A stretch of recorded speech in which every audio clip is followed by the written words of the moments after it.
we'll keep you guys posted if we hear anything about Kelly's future. A few decades on tour, 11 world titles, but did not make the midseason cut. As we get underway with a carve and tail release, Ethan Ewing, fresh off the Bells title, is taking on the local wild card, goofy foot Jacob Willcox.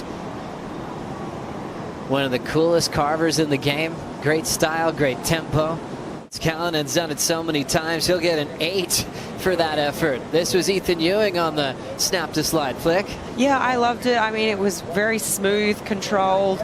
The wave was a bit small though, and it had a bit of foam through it. So, you know, smaller one, but he's going to be feeling good about that. He's got his feet in the wax. And now Willcox getting started representing WA, Bugs. Yeah, here's the wild card. He's surfed this wave many times. Look at that wave. It just squares out, Flick. He knows this place. Yeah, he knows it so well, and he gets the finish there. Little bonus section on the end there. Absolutely smashing it. So he's got to be happy with that one. Willcox has had some incredible sparring partner. Maybe one possibility here. Good cup at the takeoff. Bowling section. It'll go to Jacob Willcox. Wrap to start. Big float and an aggressive airdrop. Way to land that one out of the sky. Willcox will take the lead with that over Ethan Ewing. He was just surprising himself at the time. Yeah, well, Dino had to build another level onto the house for all the trophies. He certainly did. Here comes Willcox in the non-priority heat. Long-time wild card. Throwing down a vertical. Enjoying these glassy conditions. Another vertical whip for Willcox, so he's building against Ewing. Paying our respects to elders past, present and emerging, and now shifting our focus out there to the lineup where we've got the round of 32 unfolding, and the winner of the last event is up at the moment, Ethan Ewing. Super patient. It's sort of been the recipe for his success throughout the past couple of events. But he's got his hands full here with Jacob Willcox. The wild card's been pushing really hard. He's got a couple of 6-point rides, high range 6-point rides in the bag, and Ethan was looking to respond there. Ended at a 6.7 to get ahead of the youngster, the local boy.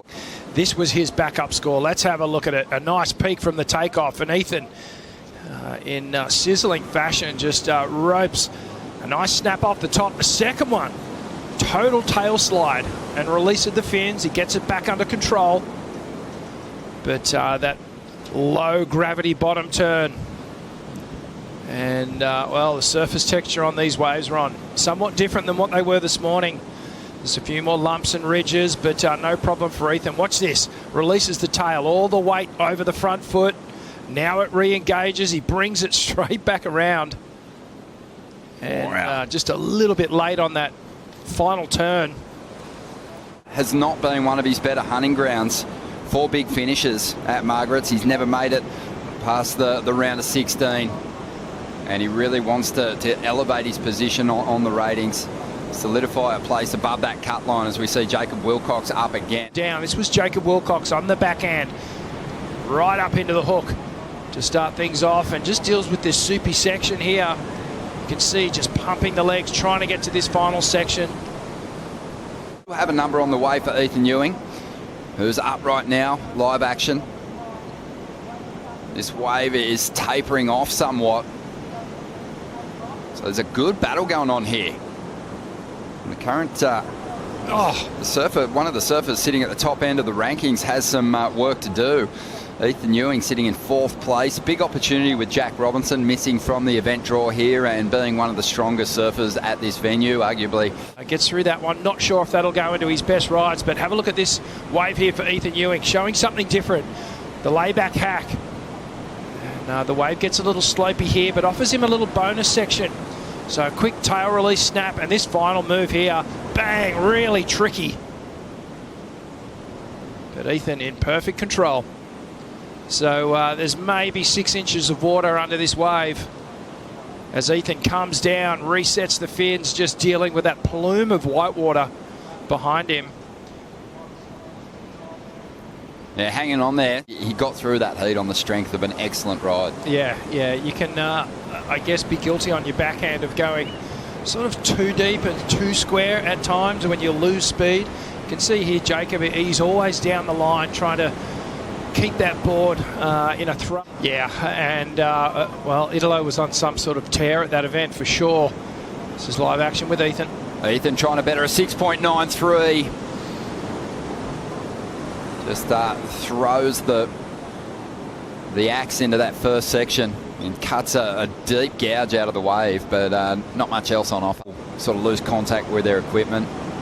He can often ride out of those tricky sections as Jacob Willcox goes after that 7.67 here. He needs to do something out of this world on this final section to get that score, and he goes for it, but ultimately goes down. The rail, he tends to sort of keep pumping and driving for speed.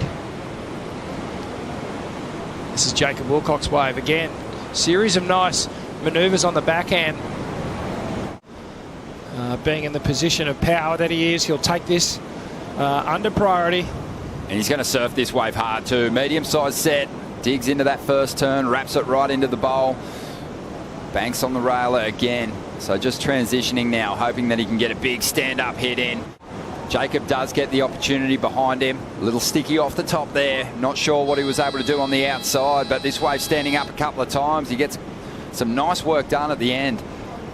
But we'll have to get a replay of what he was able to do on the outside. Much moment like that, perhaps it's not the score. I think that was actually the first manoeuvre on that wave. It was a sleepy little cut back. That was a better turn down the line and did well to get the final turn in. But here against the current world number 4, who could be charging up the ratings. We're going to take a quick break here.